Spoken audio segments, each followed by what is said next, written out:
1955 के बाद भारत के इतिहास में ऐसा कभी नहीं हुआ कि किसी भी औरत को डेथ पेनल्टी मिली हो या फिर फांसी की सजा दी गई हो। लेकिन शबनम का जो केस है, शबनम मर्डर केस जो है, वो rarest of the rarest category में फॉल करता है, जिसमें फांसी की सजा दी गई है। और अगर इसके डेथ वारंट एग्जीक्यूट होते हैं तो शबनम पहली ऐसी औरत बनेगी इंडिपेंडेंस इंडिया की 1955 के बाद जिसको पहली बार फांसी पे लटकाया जाएगा। अब ये पूरा केस क्या है? अप्रैल 2008 में शबनम ने अपनी ही फैमिली के 7 लोगों की हत्या कर दी थी अपने लवर सलीम के साथ मिलके, क्योंकि उसकी फैमिली उसके और सलीम के लव अफेयर के अगेंस्ट थे और वो नहीं चाहते थे कि उन दोनों की शादी हो। और इन्हीं सब की वजह से उन सबको रास्ते से हटाने के लिए शबनम ने अपने लवर के साथ, मतलब शबनम ने सलीम के साथ मिलके अपने फैमिली मेम्बर्स को मार दिया, जिसमें उसकी माँ भी थी, उसके बाप भी था, उसके भाभी भी थी, उसका भाई भी था और एक 10 महीने का बच्चा भी था। उन सबको उसने पहले एक अनकॉन्शियस करने वाली कोई टैबलेट दी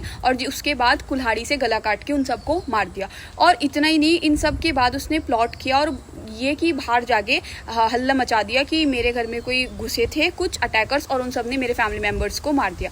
अब जब पुलिस केस हुआ, इन्वेस्टिगेशन हुई, तो इसमें पता चला कि ये सब शबनम ने और सलीम ने खुद से प्लान किया और खुद से उन्होंने सबका मर्डर किया है, जिसके बाद सेशन कोर्ट ने उसे डेथ पेनल्टी की सजा सुनाई। अब इसके बाद वो इलाहाबाद हाई कोर्ट गई, वहाँ पे भी उसको डेथ पेनल्टी की ही सजा मिली और उसके बाद वो सुप्रीम कोर्ट भी गई, सुप्रीम कोर्ट में भी सेम जजमेंट रहा